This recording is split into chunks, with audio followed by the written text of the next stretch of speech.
So hello everyone, कैसे हो आप लोग। आशा करता हूँ आप लोग बहुत अच्छे होंगे। तो जैसा कि आपको मालूम है, हमारा चल रहा है क्लास 12 का बायोलॉजी का दूसरा अध्याय, जिसका नाम है पुष्पीय पादपों में लैंगिक जान, यानी कि sexual reproduction in flowering plant. तो ये जो आपका चैप्टर है, इसके ऑलरेडी हमने 3 पार्ट कंप्लीट कर रखे हैं, जिसमें मैंने आपको बताया कि पुष्पीय पादप क्या होते हैं, पुष्प क्या होता है और पुष्प की संरचना के बारे में मैंने वहां पर डिटेल से बता रखा है। तो अगर आपने उस सेशन को नहीं लिया है तो हमारे चैनल के पेज में जाकर आप उसको देख सकते हैं। तो फिलहाल आज हमारा इस चैप्टर का चौथा पार्ट होने वाला है, जिसमें हम बात करेंगे पुष्प के नर जनन भाग, यानी कि पुंकेसर या इसे स्टामेन बोला जाता है, इसके स्ट्रक्चर को देखेंगे। और स्पेशली इसके एक भाग यानी कि जो परागकोश होता है, एंथर होता है, उसके हम इनर स्ट्रक्चर को देखेंगे कि उसके अंदर कौन कौन सी संरचनाएं उपस्थित होती हैं। क्योंकि जो नर युग्मक होता है या मेल गैमेट होता है, वो परागकोश के ही अंदर उसका निर्माण होता है। तो चलिए आज के सेशन की हम लोग शुरुआत करते हैं। तो जैसा कि मैंने आपको बताया कि जो पुष्प का नर जन्म भाग होता है, वो उसका क्या होता है, पुंकेसर या स्टैमेन होता है। तो स्टैमेन की आप यहाँ पर संरचना देख रहे होंगे, ये क्या है, पुंकेसर है। ये पुंकेसर की संरचना आपको यहाँ पर दिख रहा होगा। तो पुंकेसर या स्टैमेन की यहाँ पर संरचना आपको दिख रही है। और एक पुंकेसर में 2 भाग होते हैं, कौन कौन से। एक होता है पुतंतु, जिसे फिलामेंट बोला जाता है।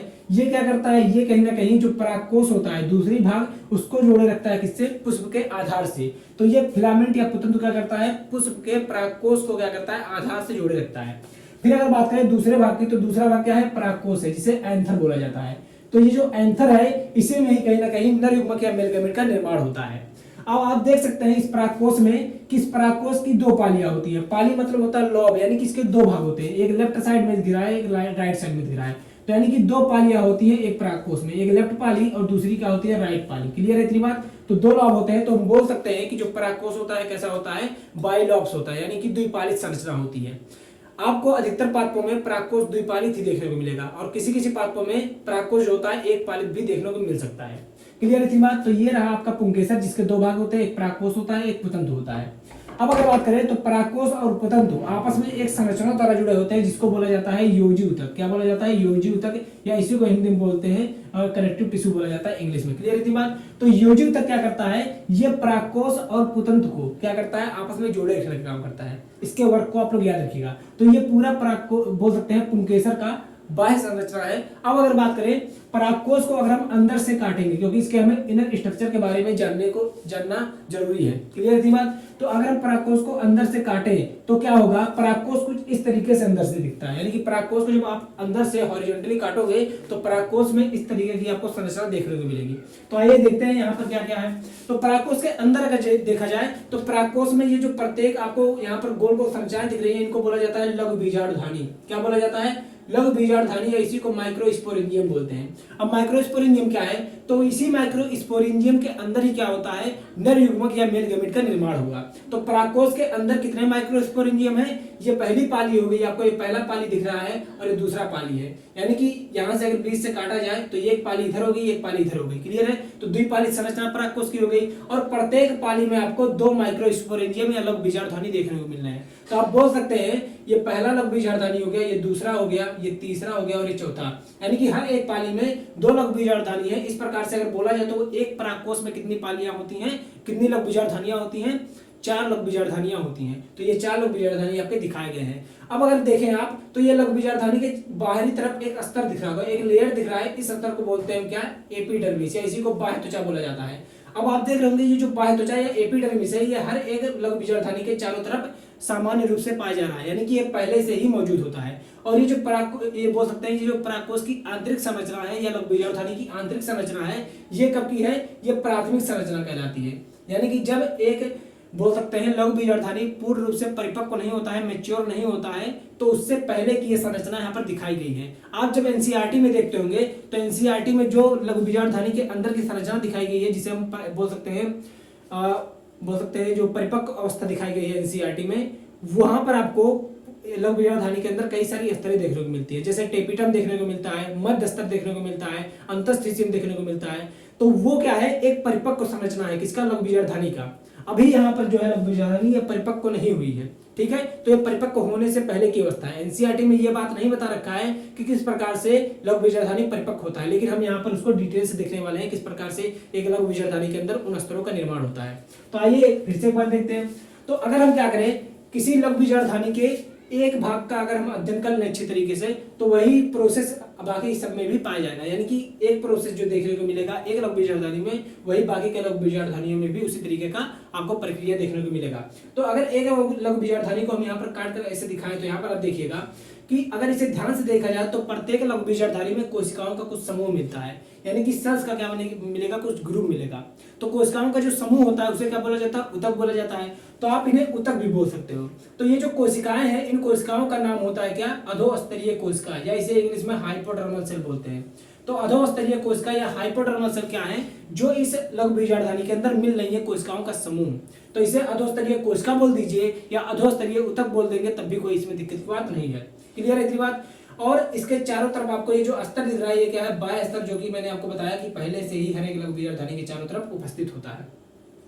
तो ये अधोस्तरीय कोशिका है। अब क्या होता है, इन अधोस्तरीय कोशिकाओं में से कुछ कोशिकाएं क्या करेंगी, पोषण को ग्रहण करेंगी और आकार में बड़ी हो जाती है। तो यहाँ पर देखेंगे वही बात लिखा गया है कि कुछ अधोस्तरीय कोशिकाएं पोषण ग्रहण करती हैं और आकार में बड़ी हो जाती है, और आकार में बड़ी हुई कोशिका को क्या बोलते हैं हम, प्रापर्स कोशिकाएं या आर्किस्पोरिया सेल बोलते हैं। तो यहाँ पर देखिए ये क्या है, अधोस्तरीय कोशिकाएं हैं। अब इन अधोस्तरीय कोशिकाओं में से कुछ कोशिकाएं क्या होंगी, आकार में इस तरीके से बड़ी हो जाएंगी, आकार में इस तरीके से बड़ी हो जाएंगी। अब बड़ी कैसे हो रही है, तो क्योंकि इन्हें पोषण मिल रहा है। पोषण कहाँ से मिल रहा है, तो मैंने क्या बोला कि कुछ अधोस्तरीय कोशिकाएं आकार में बड़ी हो रही है, यानी कि बाकी के जो अधोस्तरीय कोशिकाएं हैं उनका जो न्यूट्रिशन है वो कौन एब्जॉर्ब कर ले रही है, जो बड़ी वाली कोशिकाएं हैं वो एब्जॉर्ब कर ले रही हैं। इस तरीके से ये आकार में क्या हो जाती है, बड़ी हो जाती है। अब ये जो बड़ी हुई कोशिका है इसको क्या बोलते हैं, प्रापर्स कोशिका या आर्किस्पोरियल सेल बोलते हैं। क्लियर इतनी बात। अब आर्किस्पोरियल सेल तो हमारा बन गया है। अब इस आर्किस्पोरियल सेल में क्या होगा, समसूत्री विभाजन होगा, यानी कि मिटोटिक सेल डिवीजन होगा। अब समसूत्री विभाजन क्या होता है, आपने क्लास 11th में इसके बारे में कोशिका चक्र या कोशिका विभाजन चैप्टर में अच्छी तरीके से पढ़ा होगा। अगर नहीं पढ़ा है तो आप सिंपल तौर पर जानिए कि अगर हम बात करें ह्यूमंस की, तो अगर ह्यूमंस के एक सेल की बात करें तो उसमें नंबर ऑफ क्रोमोसोम की संख्या होती है 46, यानी कि एक कोशिका में कुल 46 गुणसूत्र मिल रहे हैं। अब समसूत्री जब विभाजन करेगा ये कोशिका, तो क्या होगा कि जो दो नई कोशिकाएं बनेंगी, किससे, पेरेंट सेल से, जो नए दो डॉटर सेल बनेंगे उसमें भी कितने कोशिकाओं की गुणसूत्रों की संख्या होगी, 46 गुणसूत्र उनमें भी मौजूद होंगे।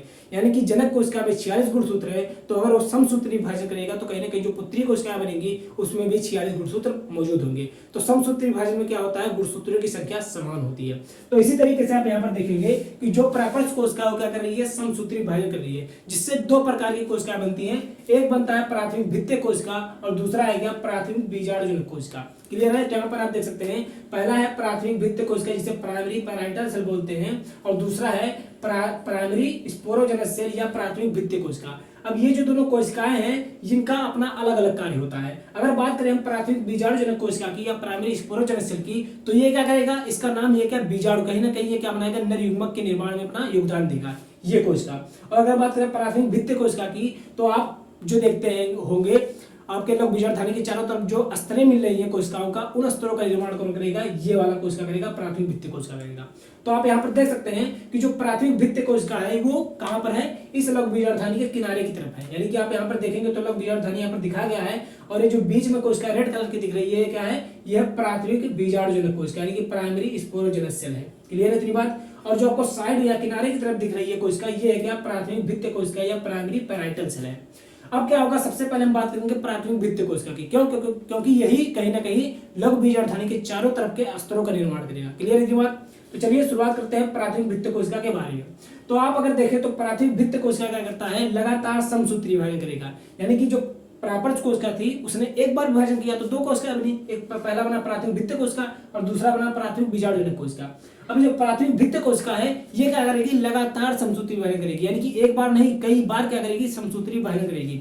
जिससे होगा क्या कि ढेर सारी कोशिकाओं का अस्तर बन जाएगा। कहां पर, लघु बीजाणुधानी के अंदर। तो ये लघु बीजाणुधानी था, अब इसमें जो ये आपकी प्राथमिक भित्तिय कोशिका है इसने लगातार क्या किया, विभाजन किया। यानी कि ढेर सारी कोशिकाओं का इस तरीके से अस्तर का निर्माण हो जाता है। अब वही चीज यहाँ पर बड़े तौर पर आपको दिखाया गया। तो यहाँ पर आप देखिएगा कि ये क्या है, एक लघु बीजाणुधानी है। क्लियर है। अब यहाँ पर क्या किया है, जो प्राथमिक भित्तिय कोशिका है इसने लगातार विभाजन किया है। कैसा, समसूत्री विभाजन। जिससे क्या हुआ है, इस लघु बीजाणुधानी के चारों तरफ कुछ कोशिकाओं का अस्तर बढ़ गया है। अब ये कौन कौन सी स्तरें होती हैं तो आइए देखते हैं। तो जो सबसे पहला बाहर का स्तर था वो क्या था, बाह्य त्वचा, जो कि हर एक लघु बीजाणुधानी के चारों तरफ सामान्य तौर पर मिलता था। यानी कि ये निर्मित नहीं हुआ है किससे, इस कोशिका से, प्राथमिक भित्ति कोशिका से इसका निर्माण नहीं हुआ है। क्यों, क्योंकि ये पहले से ही हर एक लघु बीजाणुधानी के चारों तरफ मौजूद था। जैसा कि मैंने यहाँ पर आपको बताया, देखिए ये पहले से ही क्या था, बाह्य त्वचा पहले से ही हर एक लघु बीजाणुधानी के चारों तरफ मौजूद था। लेकिन इस कोशिका के विभाजन से जो नई स्तरें बनी है लघु बीजाणुधानी के अंदर की तरफ, उन कोशिकाओं की हम बात करने वाले हैं। तो देखिएगा यहाँ पर सबसे पहला स्तर आपको दिख रहा होगा अंतस्थीसियम, जिसे बोला जाता है इंग्लिश में एंडोथीसियम। तो एंडोथीसियम क्या है, एंडोथीसियम पहला स्तर है। किसके निर्माण किसके द्वारा बना है, ये प्राथमिक भित्ति कोशिका के द्वारा बना हुआ है। इसने संसूति वहन किया, जिससे पहला स्तर कौन सा बना, अंतस्थीसियम, जिसे एंडोथीसियम बोलते हैं। क्लियर है इतनी बात। अब इसके बाद इसके अंदर जब दूसरा स्तर बनेगा तो इसे बोलते हैं मध्य स्तर या इसे मिडिल लेयर बोला जाता है। क्या बोला जाता है, मध्य स्तर या मिडिल लेयर बोला जाता है। तो ये जो मिडिल लेयर है, मध्य स्तर है, ये खुद ब खुद कितने स्तरों का बना होता है, 2 से 3 स्तरों का हो सकता है। यानी कि ये खुद अपने आप में 2 से 3 स्तरों का बना होता है। कौन, मध्य स्तर। क्लियर है। तो ये 2 स्तर आपने देख लिया, पहला है एंडोथीसियम और दूसरा है मिडिल लेयर। अब मिडिल लेयर के एकदम अंदर आप जब जाओगे तो आपको एक स्तर और दिखेगा, ये जो आपको स्तर दिख रहा है ये वाला, इसको बोला जाता है क्या, टेपिटम। इसे हिंदी में भी टेपिटम बोलते हैं और इंग्लिश में भी टेपिटम बोलते हैं। तो ये 3 स्तर किसके द्वारा बनी है, प्राथमिक भित्ति कोशिका के विभाजन द्वारा बनी है। पहला है एंडोथीसियम, जिसे हिंदी में अंतस्थीसियम बोलते हैं, और दूसरा है मिडिल लेयर, जिसे हिंदी में मध्य स्तर बोला जाता है, और तीसरा है टेपिटम। क्लियर है, ये 3 स्तर होते हैं। अब सबसे पहले हम बात करने वाले हैं अंतस्थीसियम या एंडोथीसियम के कार्य के बारे में। आखिर ये कार्य क्या करता है। तो अगर इसके कार्य की बात करें तो जब परागकोश का स्फुटन होता है, यानी कि जब परागकोश रप्चर्ड होता है, रप्चर्ड होगा तभी इसमें से परागकण निकलेंगे। तो इसके रप्चर्ड होने में कौन योगदान देता है अपना, कौन, अंतस्थीसियम या एंडोथीसियम अपना योगदान देता है। और एंडोथीसियम के बाहर क्या है, बाह्य त्वचा है, यानी कि सबसे बाहर बाह्य त्वचा मिल रहा है, जिसे एपिडर्मिस बोलते हैं। ये क्या करता है, ये लघु बीजाणुधानी के अंदर की संरचनाओं को सुरक्षित रखता है, इसे प्रोटेक्शन देता है। क्लियर है बात। तो इसका भी आप लोग वर्क याद रखिएगा। तो 2 स्तर अभी तक हमने क्लियर कर लिया। तीसरे स्तर की बात करें तो मध्य स्तर है। मध्य स्तर क्या करता है, ये थोड़ा बहुत पोषण देने का काम करता है। किसको, ये जो बीच में कौन सी कोशिका है, ये बीच में वही कोशिका है जिसको बोलते हैं प्राथमिक बीजाणुजनक कोशिका। अभी इसका हमने कार्य नहीं देखा है, आगे हम इसके कार्य को भी देखेंगे। तो ये बीच में क्या है, प्राथमिक बीजाणुजनक कोशिका, यानी कि प्राइमरी स्पोरोजेनस सेल है। क्लियर है। तो ये इसको कौन पोषण देगा, मध्य स्तर देगा या मिडिल लेयर देगा। अब आपका सबसे अंदर का स्तर है कौन, टेपिटम। टेपिटम क्या देता है, सबसे अधिक मात्रा में न्यूट्रिशन या पोषण देने का काम करता है। किसको, प्राथमिक बीजाणुजनक कोशिका को। इसके अलावा टेपिटम के बहुत सारे कार्य होते हैं, जिसको आप जब आगे पढ़ोगे तो आपको मालूम चलेगा। अब आप यहाँ पर देखिएगा कि जो ये बाकी के 3 स्तर हैं, कौन कौन से, बाह्य त्वचा, अंतस्थीसियम और मिडिल लेयर, ये एक केंद्रकीय होते हैं, यानी कि यूनि न्यूक्लियर होते हैं, यानी कि एक केंद्रकीय होते हैं। लेकिन अगर हम बात करें टेपिटम की, तो टेपिटम कैसा होता है, यह स्तर बहुकेंद्रकीय होता है। कैसा होता है, बहुकेंद्रकीय, यानी कि इसमें एक से अधिक केंद्र मिलेंगे, इसीलिए इसके कार्य भी बहुत ज्यादा होते हैं। जैसे जैसे आप इस चैप्टर में आगे बढ़ोगे तो आपको इसके अन्य कार्यों को जानने को मिलेगा। क्लियर थी बात। और मैंने आपको बता ही दिया है कि यह बीजाणु कोशिका को जो होता है क्या करता है, पोषण देने का काम करता है। तो ये सारी बातें किसके बारे में थी, आपके पुंकेसर के बारे में। और पुंकेसर में किस भाग के बारे में, परागकोश या एंथर की आंतरिक संरचना के बारे में। ठीक है, आंतरिक संरचना में आपने पूरा लघु बीजाणुधानी का निर्माण देख लिया, किस प्रकार से इसके स्तरों का निर्माण होता है। अब हम नेक्स्ट सेशन में क्या क्लियर करेंगे, ये जो बाकी की बची हुई दूसरी कोशिका है, जिसको हम बोलते हैं प्राथमिक बीजाणुजनक कोशिका, प्राइमरी स्पोरोजेनस सेल। अब इससे किस प्रकार से लघु बीजाणु का निर्माण होगा और लघु बीजाणु किस प्रकार से परागकण में रूपांतरित होगा, सारी बातें हम आने वाले सेशन में क्लियर करेंगे। तो आई होप आपको आज का सेशन अच्छा लगा होगा और आपको अच्छी तरीके से सारी बातें क्लियर हो चुकी होंगी। तो अगर आपको आज का सेशन अच्छा लगा तो सेशन को लाइक कीजिएगा और चैनल पर नए हो तो चैनल को सब्सक्राइब जरूर कीजिएगा। तो फिर मिलेंगे एक नए सेशन में एक नए टॉपिक को लेकर के, इसी चैप्टर के। तब तक के लिए आप सभी को टाटा बाय बाय।